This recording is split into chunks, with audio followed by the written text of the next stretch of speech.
Aryna Sabalenka mocked Eala, and seconds later, the court twisted her world upside down.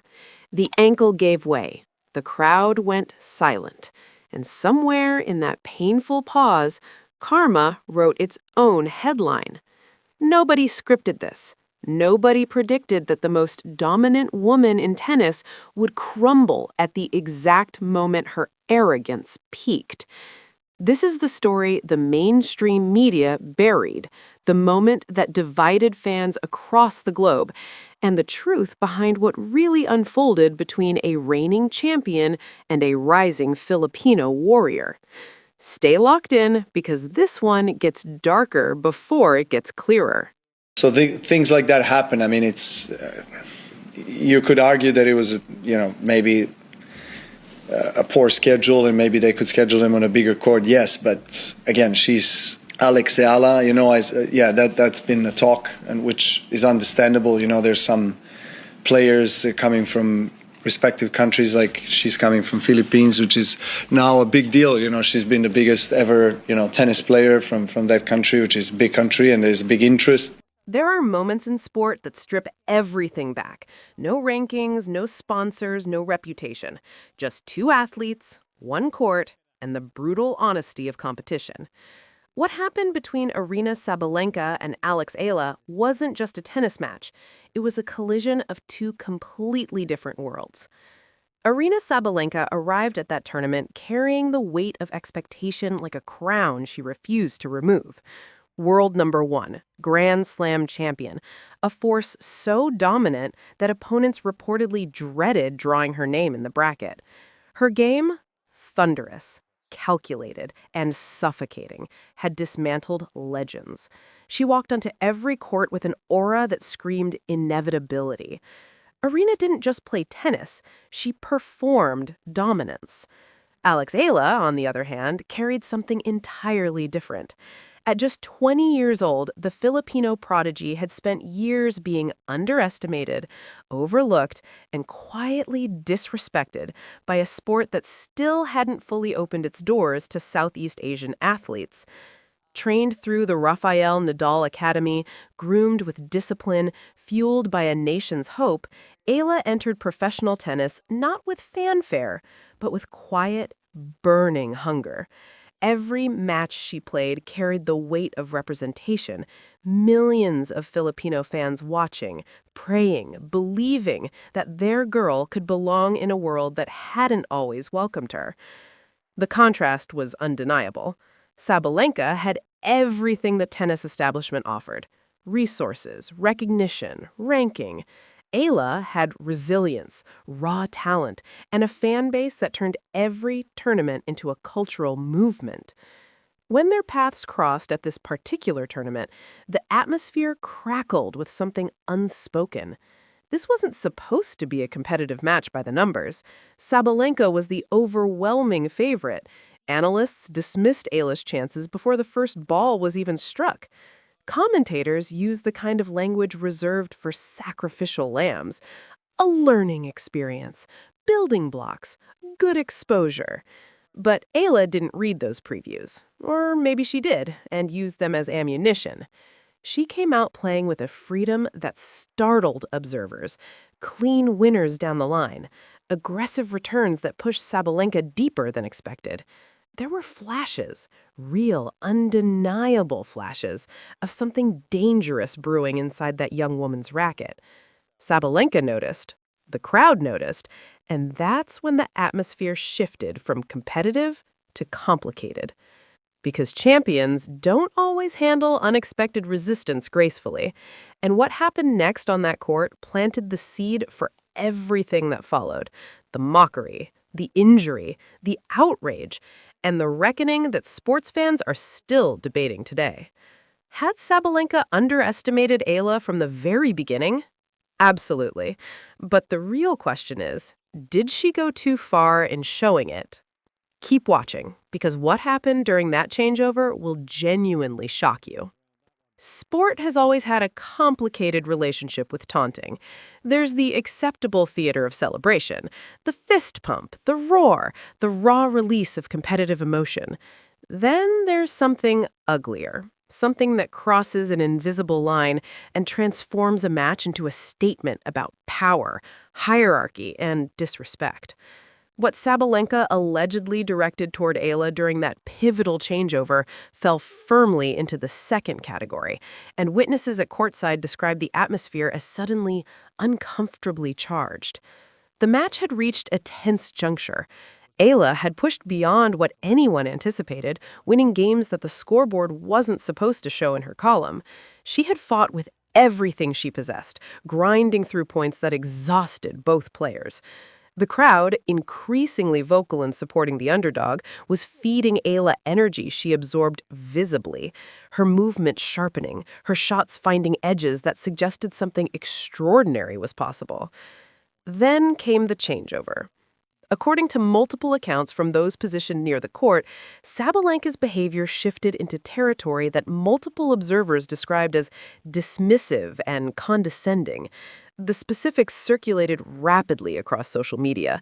A gesture, a smirk, body language that unmistakably communicated contempt for her opponent. Some accounts describe Sabalenka mimicking Eala's playing style in an exaggerated manner, gesturing toward her support team with an expression that those watching interpreted as mockery. Filipino fans watching the live stream recognized it immediately. The comment sections erupted. Screenshots spread across Twitter, Instagram, Facebook, every platform carrying the same question with increasing intensity. Did she just mock Alex? Eala herself said nothing publicly in that moment. She sat across the court, composed, expression unreadable. Whatever she processed internally, she channeled into something far more powerful than words. She walked back onto the court with a stillness that veterans of the sport recognize, the dangerous calm of someone who has transformed humiliation into fuel. And the match continued. But the damage was already accumulating, not to Eala's confidence, which appeared unshaken, but to Sabalenka's narrative. Because sports audiences in the social media era don't forgive these moments. They archive them, timestamp them, replay them, and distribute them until the entire world has formed an opinion. The tennis establishment remained characteristically silent. No official statement, no acknowledgement from tournament authorities. The kind of institutional quiet that minorities and underrepresented athletes know intimately. The silence that says certain behaviors are tolerated depending on who performs them and who receives them. Filipino communities across every time zone mobilized. Fan accounts documented everything. Former players began weighing in carefully, diplomatically, but the direction of their sympathy was transparent. And Sabalenka? She played on, dominant, seemingly unbothered, seemingly untouchable. But sport has a memory, and sometimes, very occasionally, it also has timing.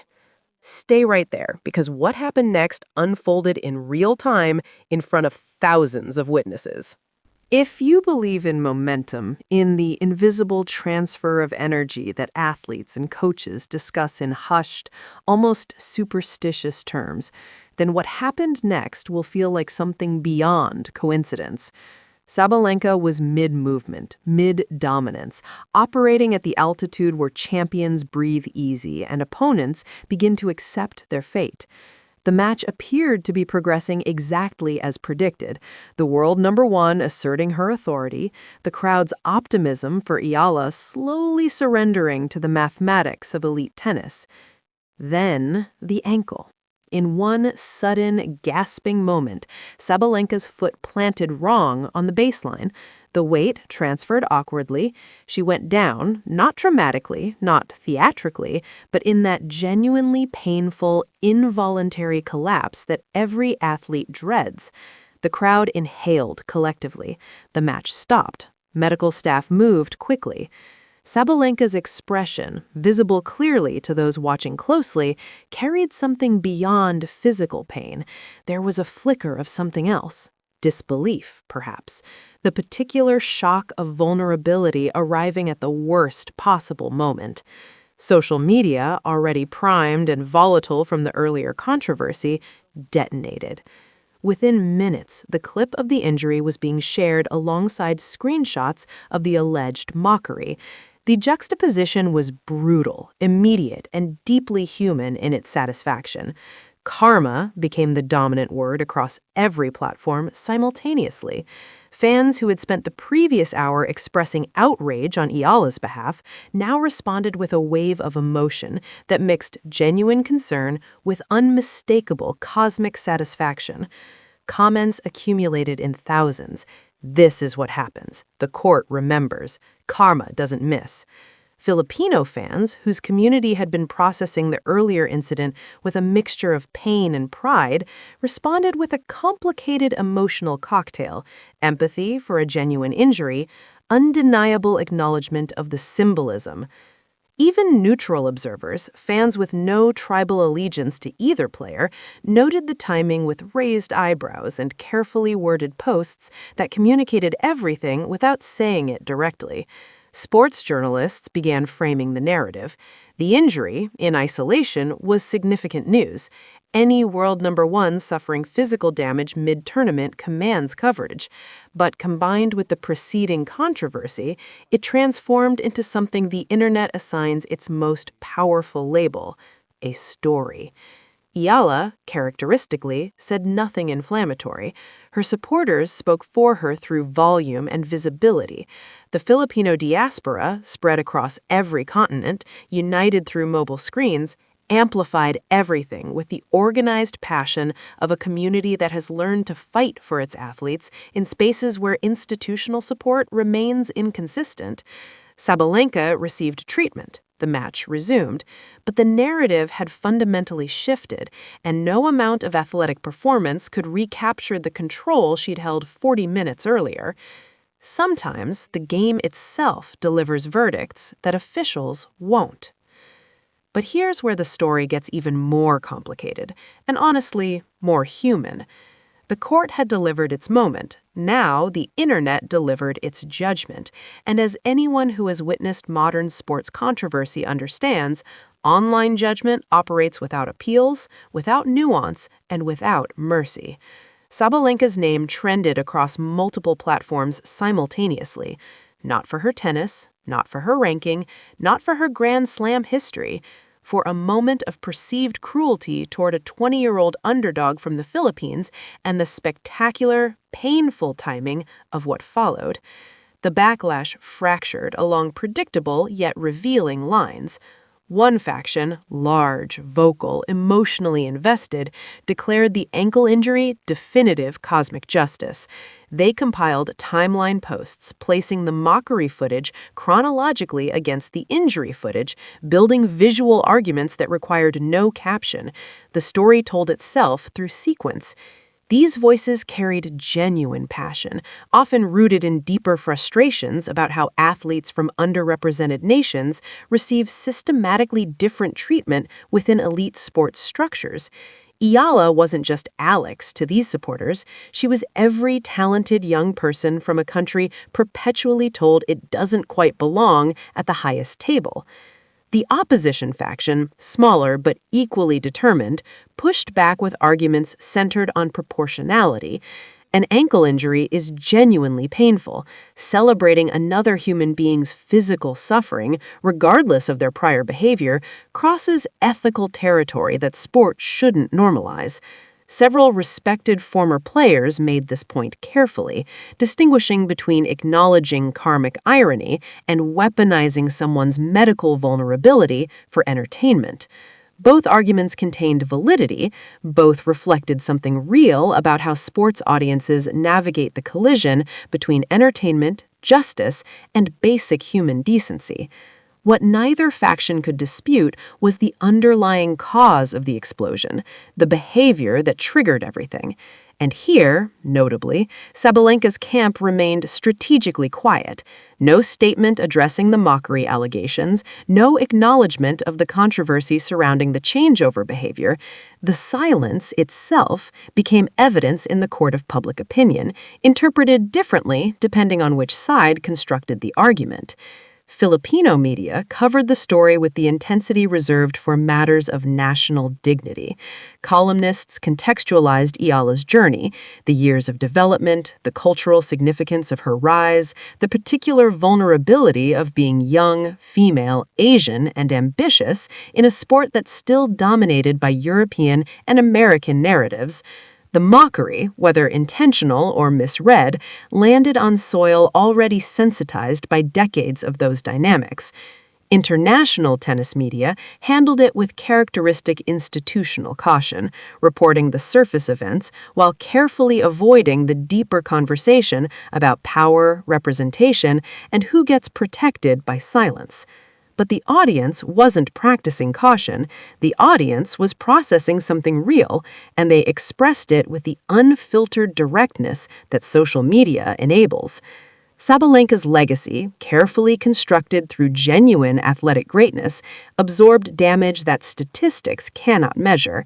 Championships won, rankings achieved, none of that insulated her from a 48-hour verdict delivered by millions of people who had witnessed something that felt deeply wrong.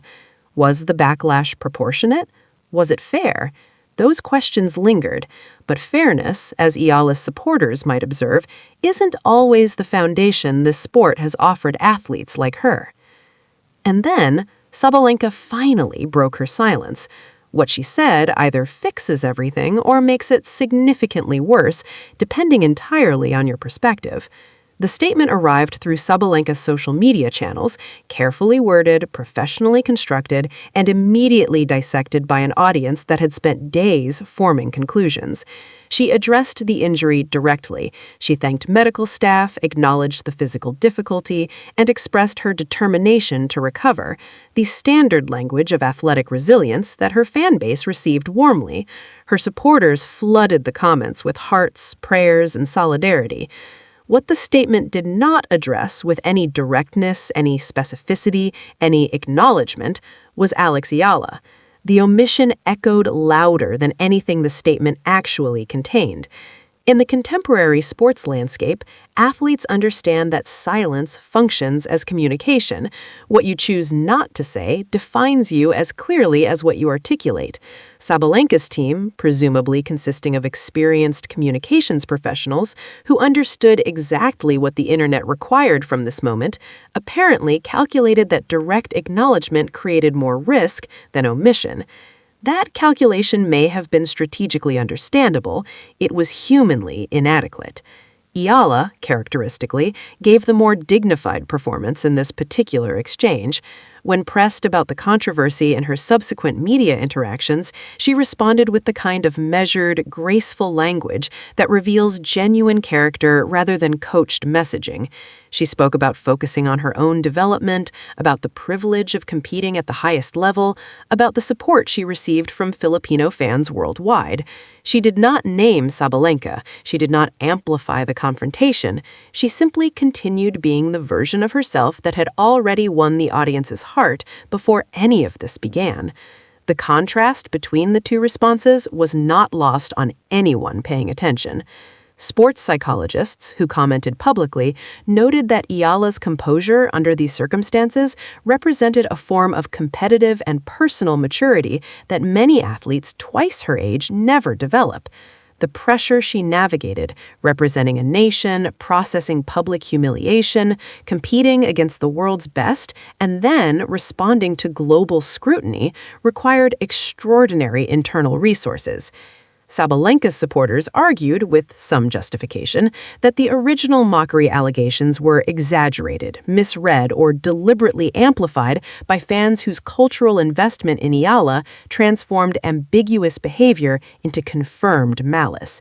They pointed to the long history of on-court competitive intensity being misinterpreted through biased lenses.